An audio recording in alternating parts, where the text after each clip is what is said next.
Running a trades business isn't just about what you build, it's about what you learn, and sometimes the hard way. It's the kind of knowledge you pick up over time and wish someone had handed you soon. Welcome to Trade Secrets, powered by Metabo HPT, a podcast series where trusted, successful tradespeople and qualified experts will share best practices, strategies, ideas, even tricks and hacks that you need to know. Think of it as another reliable tool from Metabo HPT, just not one you keep in your truck, but one that helps you run your business better. Hey everyone, welcome to Trade Secrets powered by Metabo HPT, where we talk with everybody from seasoned trade pros to behind the scenes experts about real world strategies and approaches and ideas, we call them trade secrets, that can help you grow and run a successful trades business. Now today, we're going to be shining a light on a topic that doesn't get nearly enough attention, which is women in the trades. Now, for too long, there's been an assumption or a bias, even a stigma that women-owned trades businesses just aren't operating on the same level as the ones run by their male counterparts. But the truth is, women are out there running strong companies, building talented teams, and winning clients every day. And they're doing it while carrying that extra weight of having to constantly navigate those outdated perceptions and stereotypes. And since they're dealing with that, we thought we'd do an episode where we discuss some effective ways that can help them overcome those hurdles and specifically make getting clients just a little bit easier. And I have the perfect guest to help us do that, and that's Julie Walther, the founder of Women in Trades Hub. Julie, thank you so much for coming on and doing this. This is going to be a great one. Thank you so much for having us. So Julie, before we get into this discussion, maybe you could just tell us a little bit about yourself and Women in Trades Hub. Sure. I started my career as a nonprofit professional. I did nonprofit management for years and years, mostly in feminist social change and LGBTQ community organizations. I burned out after about 25 plus years working in the nonprofits and decided that I wanted to go the entrepreneurial way. Landed in creating a company called Stagehands Clothing, where we outfit backstage professionals. The piece that was so interesting was that women make up about 5% of the live events industry. So we're talking about like stagehands and rigging crew, like the people who are running the shows. Right. But our sales were about 50% female. So I was reaching a different audience than the male companies, and we were catering to the women. So I started my entrepreneurial adventures there, and a couple of years ago moved to Asheville, North Carolina, and started a meetup called Women in Trades Asheville. And I was trying to pull together women who are working in non-traditional arenas as a way of finding support from each other, seeing if these pants and this workwear would be of interest in the trades industry, but really just about creating support and network for women-owned businesses. Right. So the meetup started, and we found that there's every single meeting, new people come. It's been running for about 2.5 years now. Through the meetup, I started a business called Women in Trades Hub. So we started to know who the women were, what the issues were that they were facing, and created this back office support. We call it microstaffing for women-owned trades businesses. And we'll get more into that as we go along. But a little roundabout way, but yeah, that's how it works. I love it. It's a great story. So in my introduction, Julie, I touched on the fact that women out there in the trades are still having to constantly navigate all these outdated perceptions and stereotypes. And it really makes it tougher for them to run their business, especially when it comes to getting clients. Mm-hmm. And I'd love for you to talk about this just a bit, because I mean, look, you're much closer to this than I am, and you could probably do a much better job of really highlighting this whole situation, including those challenges that women are facing. Sure. I mean, you're really right. There's a huge double standard of what is expected for women who are in the trades. So in addition to like the stereotypical things like a perception that maybe they don't know as much as the male who is doing the hiring, or maybe they don't know as much as the men who are their colleagues in the field, it's not accurate. And there's a misperception that rates should be lower. If you hire a woman, she should be charging less money.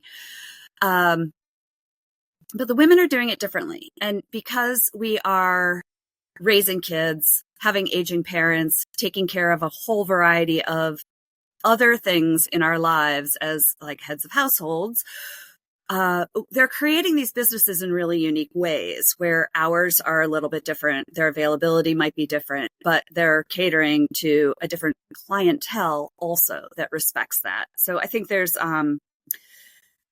just a lot of misperceptions of how women do business. And I'm here to help sort out some of that. Yeah, for sure. Yeah. So Julie, what we're going to do today is provide the women out there with a few tried and true trade secrets that can really help them out, specifically when it comes to getting new clients. And by the way, to the guys out there, we're not leaving you out of this. These are approaches that'll work for you as well. But Julie, let's kind of get into this. What is your first trade secret, if you will, that you recommend to the women who are part of your organization to help them get business and secure new clients? I mean, the key piece is, who are you targeting? So there's always going to be clients that are not yours. So there's always going to be people who want to hire a man or have somebody that they've worked with for years and years. That is fine. Those are not your clients. The clients are the people who are, what I'm finding, especially at this moment in time, is that women want to hire women. There's a safety factor that happens that women don't necessarily want men in their homes. They don't want, it's a safety thing. And the same is true on the other side. So the woman going into somebody's home as a tradesperson is of concern. Like, are you walking into something safe? Which is also another thing that men don't probably have to think about very often. Right, and that women are bringing that every day, all day, in every environment they're in. So finding those female clients is a great starting point. So women are now homeowners. They are widows and retirees. Maybe somebody was a partner that passed away. They don't have that person anymore in their home. Seniors are a fantastic place to start.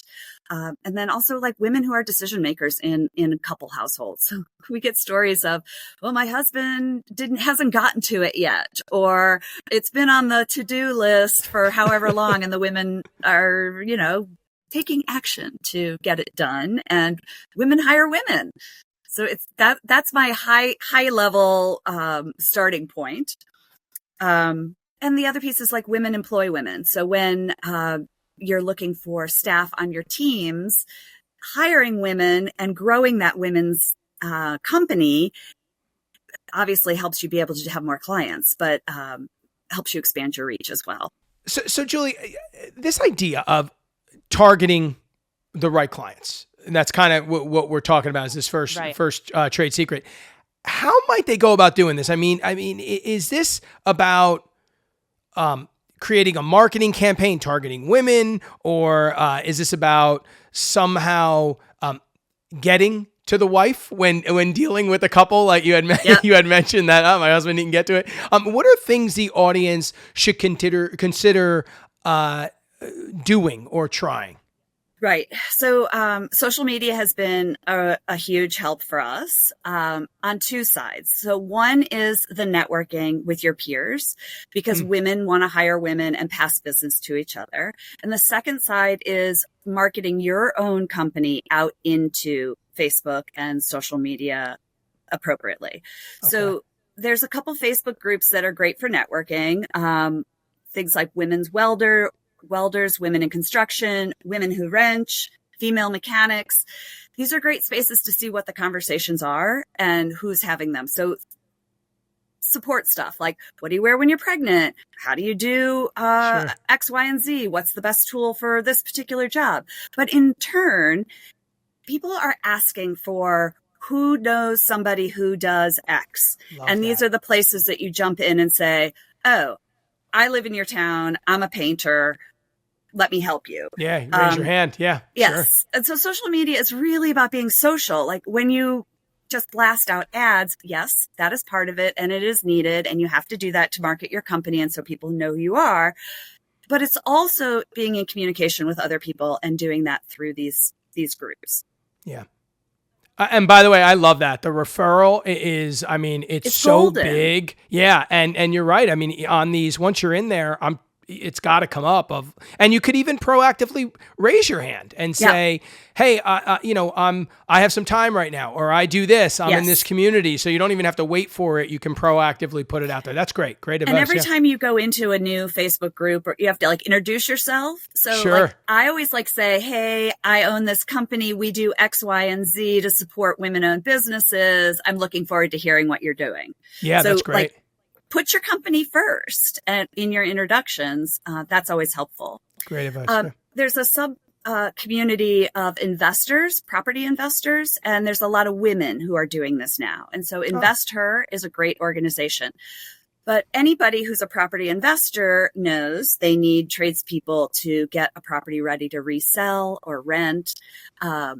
These are the people to be marketing to, especially as women. So if you can find the women investors in your community, join the realtor groups, join the Invest Her groups, put yourself out there as being a woman-owned company doing X, Y, and Z. And then, just the self-promotion. Every opportunity you have, I do not believe women are very good, lots of times, are not very good at promoting ourselves. This is an example. This is the first podcast that I've done, and you're doing great. Thank you. But we are not very good at promoting ourselves. We're taught as growing up female, we don't promote ourselves as well as we probably need to. So this is your opportunity, women, to be able to put yourself out there on these social media platforms and talk yourself up. Billboards in your community, libraries, places where women gather. There's a lot of free newspapers in every town. Run an ad. You don't necessarily have to pay for social media posts if you're posting into groups and communities that want your message. I love all of that. I mean, there's the referrals, smart, and also this idea of finding these groups. And I want to just being very strategic about the groups that you're finding. And I love the advice that you're giving, because it really is, you could go out and put those things out there to everyone, but the more targeted you are and the more strategic you are in that targeting, like looking at it saying, women investors, a lot of women investing in properties.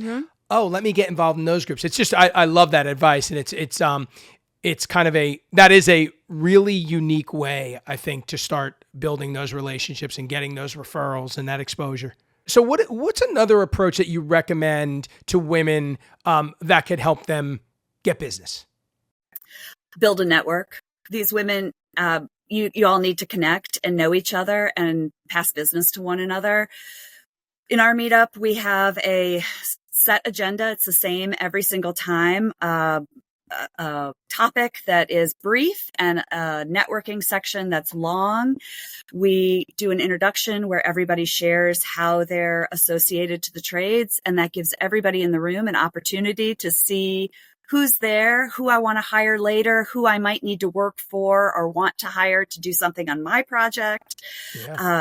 These meetings we do at a local business, we move them around each month. So that we get people from different parts of town. We've done a couple in a home. We've done a couple in shared workspace, like co-working spaces. Some examples that have come out of this group is we had a woman who hurt her shoulder, a handy woman, and she reached out to another handy woman in the group and said, hey, I can't do this job. She had 3 clients, and the other woman said, I'll take your clients, did the work, and handed the clients back to her. I mean, the collaboration and the way women work together is very different. It's very collaborative and not competitive. That's the experience I'm having in Asheville. Yeah. Another example was a woman was building a recording studio here in town and she must have hired 4 different women from this group to do the painting, to build a wood console. So when she opened her studio, she was able to say it was created by women. Oh, yeah. Which was really, really cool. Yeah, sure. It's a great message. And then lots of subcontracting happens. So like, I can't do everything that I'm getting asked to do. Who can, or, I'm full. Can I recommend a friend? And then sometimes people are subcontracting under the company name. So like, I'll work for you for a month, make some money, help you get your workload on. So this collaboration of learning and sharing blows my mind every time. I leave every meeting like in love with these people. Well, it's great too, because we talked the first one, we talked about social media. So the digital aspect of networking and what have you. And then this one with this idea of build a network and these meetups. So it's really that same type of thing. Meet everybody, the referrals that can come through, and it's more that live version. But I'm going to say this, okay? This one, can sometimes sound a little bit complicated or daunting. I mean, look, when someone tells me or talks to me about, oh, you got to build a network or you should do a meetup, I personally immediately think, oh man, now I got to go find a ton of people. I got to find a way to communicate with them regularly. I probably got to create some kind of system to keep everybody together. I mean, this feels, and maybe I just make it too big and difficult and daunting in my head. And maybe I'm overthinking it, but maybe you could talk about how do you try kind of maybe alleviate that for the people out there who are like, I don't have time to start a network. I don't know how to go about doing this. And to those people where it might feel maybe bigger and harder than it is. Right. So Women in Trades Hub, we package this model for you. You can work with us if you choose. We have, our model written up. We have some shared documents. We help you track your attendance. We'll do monthly meetings with you to help you think through what are the topics you want to have. We'd come and visit and help you organize. And with social media, with video conferencing, this is so easy to help. We do a lot of coaching is basically what we're doing, is helping women get over these fears and anxieties of running a business, starting these groups. We kind of package it for you. We even give a logo that's like Women in Trades, whatever city. Yeah, it's great. I think we have time for one more. What do you got? I think the high level, stand firm. You're going to get pushed into a corner from time to time where clients are going to want you to negotiate your price. I think women, there's an expectation that somehow we are going to charge less than our male counterparts. And you're going to need to stand your ground and make sure you're pricing for what you really know. Remember, you have a base of knowledge that everybody does not have. It's a superpower. Sometimes people will say, oh my God, I can't believe you know how to do that. It's taken you time and energy to learn how to do that, and everybody doesn't. So charge for it. You can have your friends and family rate if you want to, but make sure there are more paying clients at your full rate. This is another reason why that peer-to-peer support is so important, so that you can really hold each other accountable to keep those dollar amounts up. Just making sure that you're taking advantage of all you're worth. Yeah, I love that, because we talked about literally this idea of like, well, I don't, how do I get business from just out there to almost this, okay, now that you're in that part where you're talking to someone and you're almost negotiating and it becomes there, but you kind of goes to that part. But what's really interesting about this is not everybody's comfortable standing firm. This can make some people really uncomfortable, even though, deep down we might know that we should. Yep. Any recommendations for the audience on maybe like how they might build this skill? I think this is a skill. Okay, this is really ridiculous, but so true. Like, practice, say it out loud, stand in your living room, walk back and forth, say it out loud, say it out loud. The more it becomes easy off your tongue, the more confidence you have to do it. if you watch like the men in your life, you go to have your oil changed, wherever you go, there's this air of confidence. Own that. You've got that. You have the knowledge. Take that.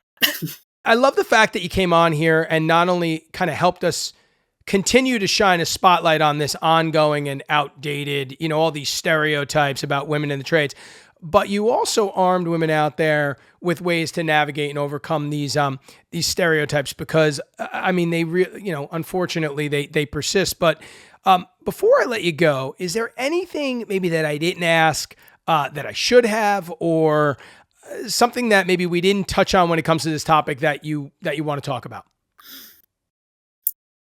I just feel like women really have to be conscious of not giving away ourselves. Like, I just feel like we give our time and our services and our brain power all the time to everybody in our lives, and making sure we're protecting that. And that is our asset, our core base of knowledge and experience. And that's valuable, and you need to charge for it. Yep. Yeah, I love that. That's a good way to hammer it home. Look, Julie, I know some people out there are going to love to, they would love to get in touch with you. How can they find you? So womenintradeshub.com is the website. That's where you'll find the services that we offer to women-owned businesses. There is a directory that we're building, so it's free to join. So if any women-owned businesses want to join the directory, if there's a directory tab, and you just go to membership, and right now it's free as we build. There's social media, Women in Trades Hub, Facebook and Instagram. And then there's a nonprofit that is starting up called Women in Trades NC, and we'll be raising funds to help get women into trade schools and apprentice programs and the wraparound support that women need in order to join the trades. So that will be coming online and be on the website very soon. Love that. We'll put all those in the show notes as well. Thanks for doing this, Julie. You got to come back on again and we got to continue this conversation at some point. Thank you. I appreciate your time.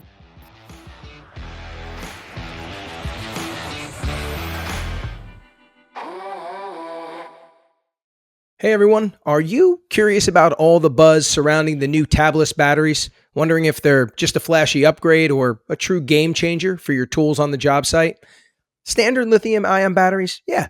They've been the reliable go-to for years. They shine when you're running drills, impact drivers, nailers, or you're knocking out light-duty tasks here and there. And if you're keeping a close eye on cost, traditional lithium-ion still delivers solid performance without breaking the bank. But what if you need more? More runtime, more consistent power, faster charging? That's where tabless lithium-ion batteries come in. These batteries are built for power-hungry tools, circular saws, routers, rotary hammers, grinders, you name it. They deliver more energy more efficiently. That means longer runtime, fewer slowdowns, and better thermal performance, especially when the heat is on or the cold creeps in. So whether you're sticking with tried and true or ready to upgrade to cutting edge, Metabo HPT has the battery tech to match your work style. Metabo HPT, power, performance, precision, no matter what's on your job list today.